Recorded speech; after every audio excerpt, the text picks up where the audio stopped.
Okay, use this or this? Okay, not this one? Das ist, damit wir hören können. Ah, okay. Okay, hey. Yeah, so I had to extend my presentation for like 10 minutes because he told me like 3 hours ago that I am the only speaker. So I don't know which slides are on, so I have to like see. I'm not a professional speaker, so if I have to speak up, that's thanks. I try my best. Yeah, I'm Jan from Vehement. And what we do is vegan boxing gloves. So I developed these gloves 2 years ago because I'm a Thai boxer. I started Thai boxing 10 years ago in Hamburg. And I needed vegan boxing gloves, like no leather and stuff like that. And there weren't any on the market, just cheap plastic gloves. So yeah, so why not try to make it my own? I come from a communication design background, so I thought, okay, I can make websites and brands and logos and stuff like that. So yeah, I tried it, and yeah, the first 100 pairs were sold out in 24 hours. So I woke up in the morning and everything was sold out. Whoops. That's better, I think. Yeah. So yeah, that worked quite well, and I didn't even like know anything about taxes or everything. So I shut it down after the first week because I was scared. Like I didn't know what to do. Yeah, then I started again, like with a half-year break with a partner, and we did the Kickstarter campaign to finance the second batch. These are the black gloves. Yeah, I can give them around also so you can have a look. So these are the first batch, white gloves. And yeah. Oops. So nah an der Box gerade. Ah. Hinter dir ist die Box dabei. Oh, okay. So, yeah. Yeah, that's kind of our slogan, fight the good fight. And so you get a look and feel what we do. That's a new website. It's not online. It starts next week. Yeah, so you can also see shin guards and MMA gloves and stuff like that. Most stuff is black or white, so it's also how we market it. So we always say, so we never do pink gloves for women and stuff like that. So everything is black and white. Yeah. So we also have t-shirts. They are fair trade and organic, of course. And yeah, in the last year we could double our employees. So a year ago I was like alone. Now it's crazy. Yeah, but that's all right. We don't need more people, so I couldn't hire people because I didn't know what to do. It's kind of a 4-hour project. I don't have a 4-hour work lifestyle because I do some design still, but the project Vehement is a 4-hour thing if we don't develop new products. So if we develop new products, it's much more work. But to maintain it, it's like a 2-person company. That's Maria and me. Yeah. So how we do it? I want to talk more about branding, but first I think I'll give a short introduction how we set up the whole thing. So maybe it's interesting for you, but these are stuff you can also read up online, like how to do fulfillment and stuff like that. There are a lot of blogs about that. So I just like show how we do it.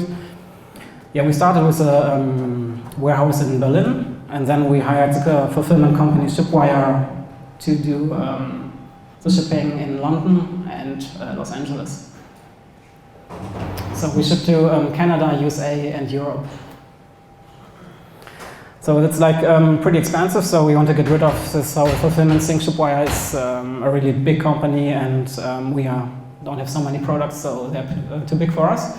So what we try to do for next year is to have 3 warehouses, like mid-size fulfillment centers. I think that's better for us. So we opened an own warehouse in Berlin.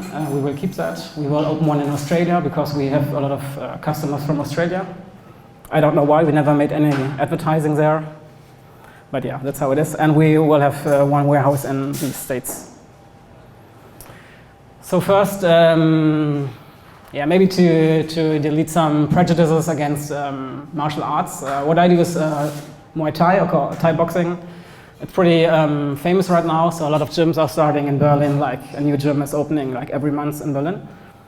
It's really traditional. It's the only martial art that never changed since its beginning. So since 3,000 years, it's like the same kind of sports.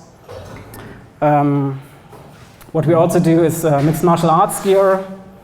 It's like a bit more violent. It's in a cage, so it's forbidden on German TV to show. So yeah, we have to build up or delete some prejudice against this one. It's pretty famous in the States right now. You can see like the famous fighter is making advertising for Burger King right now, and they're getting rid of a lot of like football stars and replacing them with MMA fighters, which is a bit crazy, but yeah, that's how it is. The biggest fight championship is called UFC. It's Forbes called it the most valuable sports franchise on the planet. So it's really, really big in the States. Yeah. So we are the only brand in that market that makes, and it's not a new sport. It's like everyone says, okay, it's a new thing.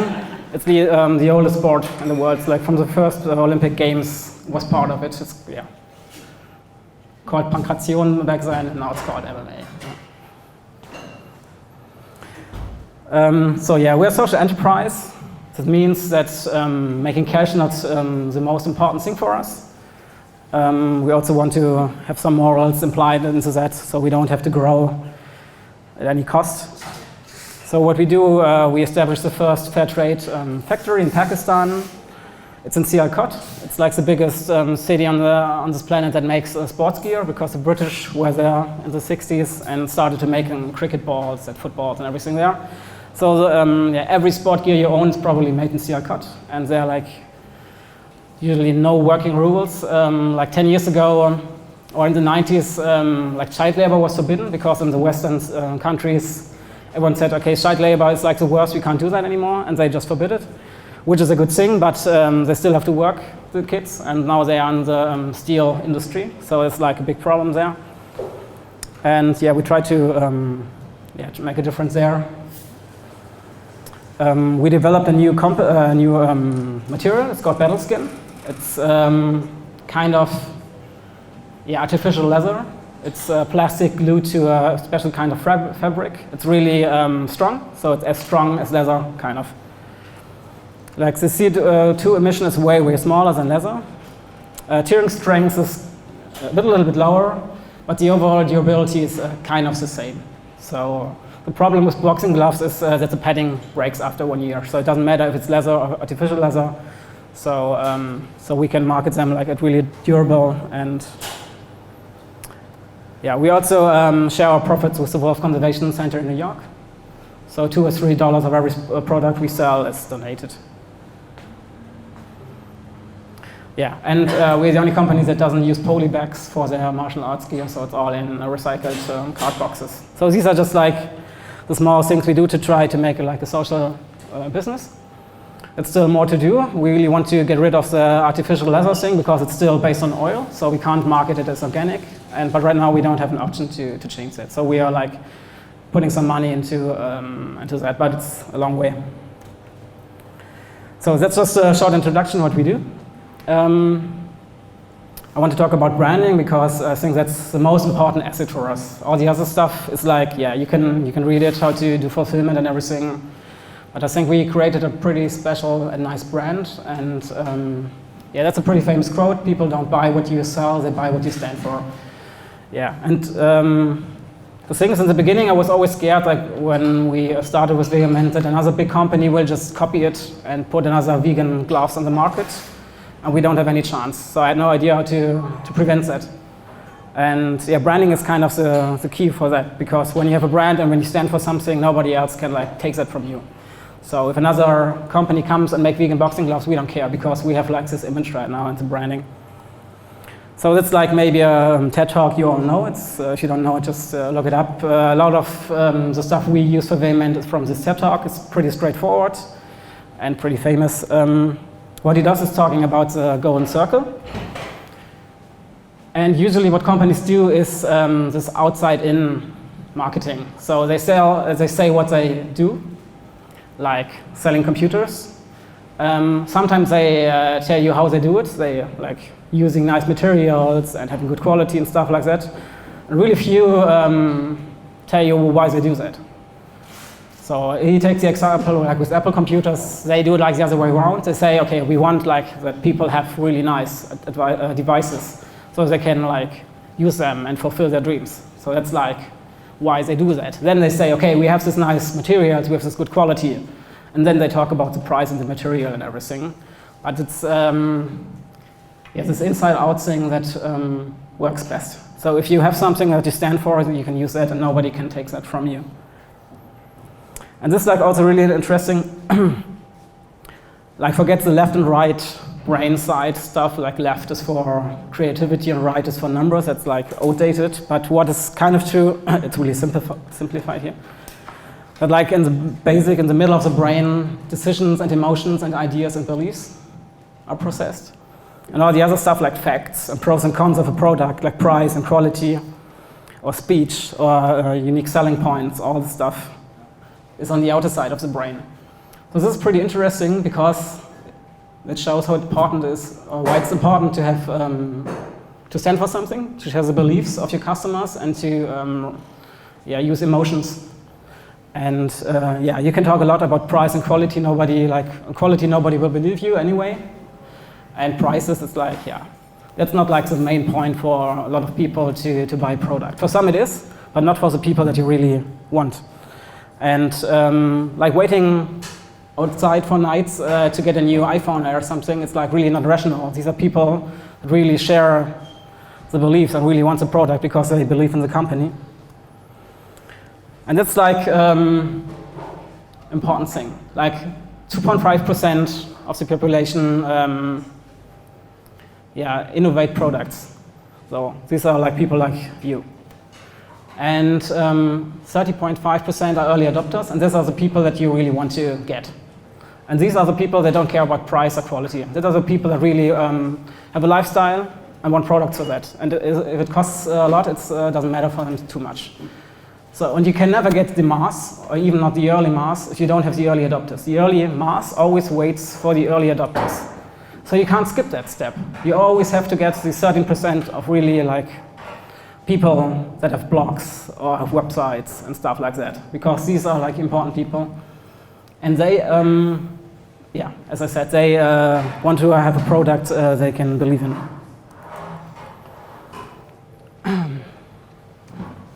So first thing is like stand for something that your early adopters can believe in. Second, express those beliefs in an emotional way. And third, keep it at that by holding to your branding key. So how to develop a branding key is pretty important. I try to explain that. And that's also what we did. So that's like, we looked at our customers and thought, okay, most people think these are like classic martial artists. Of these people. So, but they are not. Like most people in the gym I see are like really like educated people. It's a lot really traditional, especially like the Asian martial arts are have this connection between human and nature. It's like really part of the most martial arts. So these are the people that I see in the gym and not the other people, because those people don't fight. You don't get muscle like that from fighting. It's like weightlifting, and so that's like wasn't our target group, but these people are. So like really traditional and educated. And by the way, 50% of all martial artists on this planet are women. So that's also interesting. So we thought, okay, let's develop a branding key. And there's this pretty common concept. To just ask what do you do for, who's your target group? That want, what do your clients want, and that feels like, and that's like kind of springboard. I try to, sorry about the font, it's not my computer, I had a nice font there. So Vehement makes sustainable sports gear for ethical amateur fighters that want to combine sports and morals. That feels like being a fair warrior. And this springboard, the last thing, is like pretty important. If you have this, you can use it like all the time. That's like your key. And that's what we did. So we were stuck at this point like a year ago when we didn't have this. And we had like the seminar with Scholz and Friends, Jung von Matt, and the Art Directors Club. They picked us to develop brand, and that was like the outcome. Like 15 people talked about this for 2 days straight. So it sounds really simple and obvious, but it's not. It's really hard. So when we had that, it was really easy for us to develop design and slogans and everything. So after that, like everything like involved. It was for us the most important thing to get this key. So this is a really famous example of a branding key. Like Arcs make distinctive body sprays for young men that want to win the mating game. that feels like women are appearing out of nowhere. So it's pretty famous. It's a bit sexist and everything, but it works. Like, it's everywhere in every country. You can buy Axe spray and people just buy it, and it's so expensive. But they have this branding key and they stick to it since, I don't know, years. So if you have something like that, it's really, really important, especially if you work with different designers, because if you have this, you can tell them, okay, the goal has to be like this key. And everyone has a different style, every branding agency or every designer. But if they have this, all the message will be the same. Every Axe advertising looks really, really different, but the message is always the same. So it's like really good if you would work with different designers. Okay, I have a small like video. I don't have really sound. I try to play it anyway. It's like our small video clip. It's like no budget, but so you get an impression how you, yeah. Huh? Oh, you think it works? Try it. Oh. Maybe. Okay.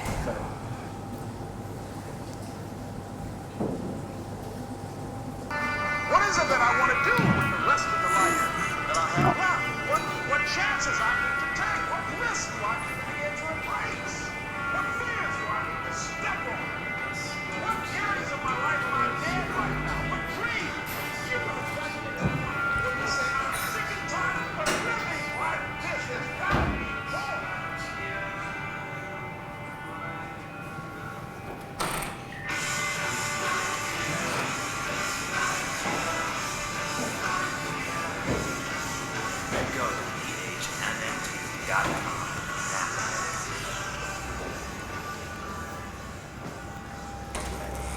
So yeah, it's like our style. A lot of people hate it because it's like so, yeah, slow motion and everything.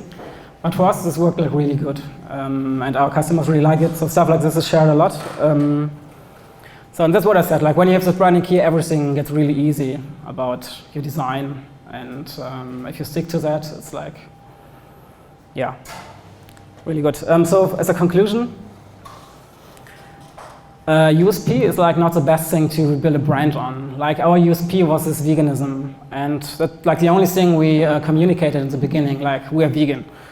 And that's not enough. Like when, as I said, we were scared like somebody else makes vegan boxing gloves, and then we have nothing. So USP is nice. You have to communicate it for sure, but it can't be your brand, or at least it's really dangerous. Yeah, avoid talking about too much quality. Like people don't believe you. If you don't have reviews or anything, you can say like, yeah, anything. They don't believe you.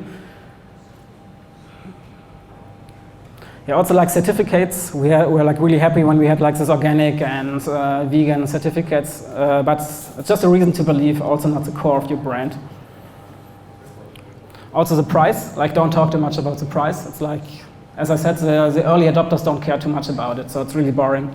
Don't do that. And yeah, about pricing, our products are pretty expensive, and we just try to make them as expensive as possible and try to stay still sold. So it's like the other way around as you usually do it. But yeah, that works for us quite well because we never like talk too much about it. So people are willing to pay for it, and they're like more expensive than others. So yeah, be the underdog, be radical, be emotional.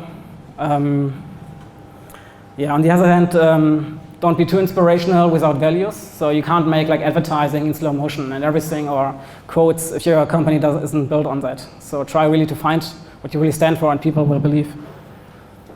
And also, we had to learn it on the hard way. Values don't need politics. So in the beginning, we got like involved with a lot of like radical charities like Sea Shepherd that we still support, but we don't advertise it anymore because. Yeah, it's too radical for like the US market. You can't support like, they're like, like terrorists in the States, like especially Sea Shepherd. And you can't expect the people there to support that. So we toned that down. We still do it because we believe in them and everything, but yeah, don't mix up values with politics. And your customers, our customers don't really need that. They don't ask like be more political or anything. They just like that we are fair trade and vegan and we're a cool brand and everything. They're like our conclusions. I think it's a really like a special niche. I'm not sure if you can like adapt it to your brands. It's like easier if you have a product with branding. People ask me if I can help them with like apps or anything, and it's hard to find like core values if you have an app. Like sometimes it's about like functionality and everything. So, but if you have like a lifestyle brand, and you have to depend on that. And that's it already. Thanks. So.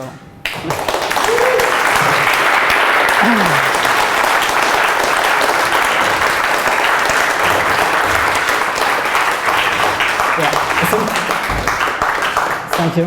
I think we do some questions now. Yeah, we do like 7 minutes of Q&A. Yeah. That was a great talk. I just wondered how you resolve differences with your business partner. Do you talk about it rationally, or do you just put the gloves on and fight it out? We fight a lot, but not in the ring. It's like, yeah.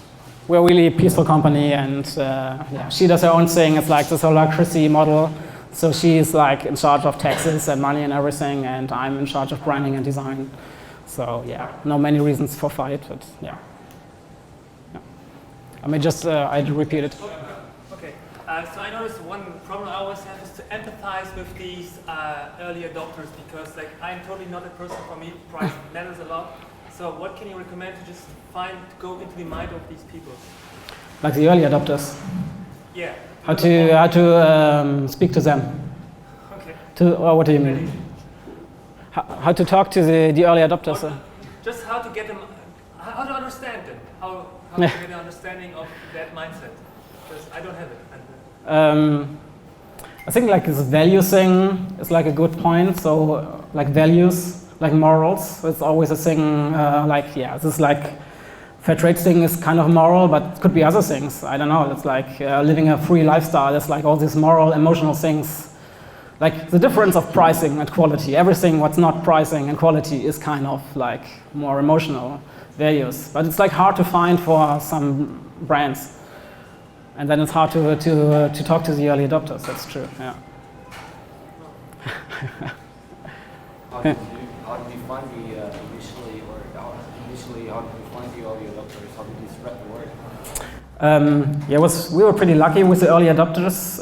After we were sold out on the first day, like they wrote to us. Like we have a really famous fighter, Mac Danzig. He's like one of the most famous professional vegan fighters. He wrote to us that he loves us and shared us. Also, like we have some bands like Boy Sets Fire. It's like one of my favorite bands from the 90s.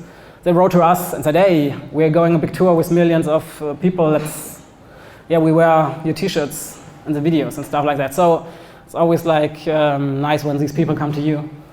But if they don't do that, you can just write them. We wrote to a lot of bands or fighters if they want to support us, and they did, because it's like easy when you stand for something. Also, these people, like fighters, bands, or famous people, they can believe in the same thing, and then it's way more easy. I think we couldn't have done this if we wouldn't have these core values. Yeah. How much was your initial investment? It's always a crucial thing. As you put some money and ideas in. Yeah, 2,000 euros for the first batch of 100 pairs. And then you built the first prototype was 2,000 euros something. Yeah. So, but as I said, it was sold out after 24 hours, and then I had like the money for the next batch. Or You never know in advance, so you have to put some money in. you have to put some money. Yeah, if you have a product, especially, you can't like order it and don't pay. But I think for me it was like really nice to see how little money. 2,000 is not nothing, but it was like achievable. And people think I spend like millions to make a brand because they don't know. It's like, but it's pretty easy nowadays to get like small batches.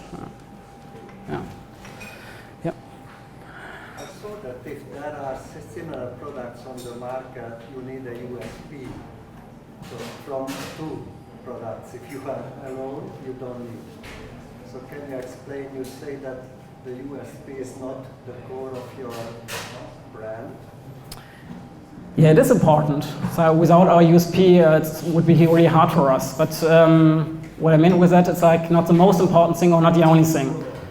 Because now we stand for something, and really like our fans are like really, they write to us like every day that they cry as they found out about us. They really believe in this brand.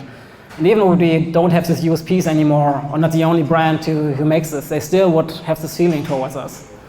So you need USPs for sure, but not as the only thing. I got two questions for you. Yeah. First one, do you consider this business a success? And if yes, what do you think is the biggest factor? Like, what was it that really struck you? I think it's a success. I can live from that, and it's not too much work right now. So yeah, and I think the biggest thing was like this branding thing for us, but also yeah, having these big partners, like having the big bands. They push us. That's like the most important thing. Yeah. It's just the second part. Because pretty much in your brand, you put this two bits, which are completely opposite there. Like, you know, you put this it's a remarkable product. So you want to say, yeah, fight a good fight. Are there any companies like that doing the same thing, similar in a way that yours? Which is like maybe there's a trend and it was already in the minds of hundreds of thousands of people around the world. It just kind of like yeah. There's no other brand that makes like vegan certified stuff. Once we started, it was like nice to see when I looked around like all the web shops that had plastic gloves, called them vegan and animal friendly, and that wasn't there before that because I checked all of them. So like all the big brands changed their wording. Yeah, but that's it. So and that's what I mean. They're not believable. So I don't think they have much success with that. No. Yeah. A question now, because of your emotional branding is like so important, right? Yeah. Have you ever made a survey where you ask like existing customers what propelled them to buy from you? Maybe asking them like how do you know how many of the customers actually buy because of your brand message and what you stand for? We didn't do a survey. We get a lot of emails from people just writing us, telling us why they like us. And you have to admit, like a lot of people write to us because they say, okay, I'm not vegan, I just buy it because of the wolf. Which is a compliment to me as a graphic designer, saying, okay, I can live with that. I don't care why you buy it. So that's a good thing. I think survey would be nice. Maybe like, yeah, it's more design than veganism could be. I don't know. Yeah. So, yeah. One last question. Yeah. Who did help you with the customs and working out how to get this stuff in and what the legal part of, especially when it deals with companies? Yeah, I know like all the people working at the airport, the customs people, I know them by name now because I spent like 3 days there to figure it out by myself. So yeah, that was like the hardest week maybe in my life to get the stuff through customs and all the stuff. So it was really, I learned it on my way. I can fill tax custom forms now. Yeah, I will never do it anymore, but yeah, it's maybe good to know. Yeah. all right. Thank you. And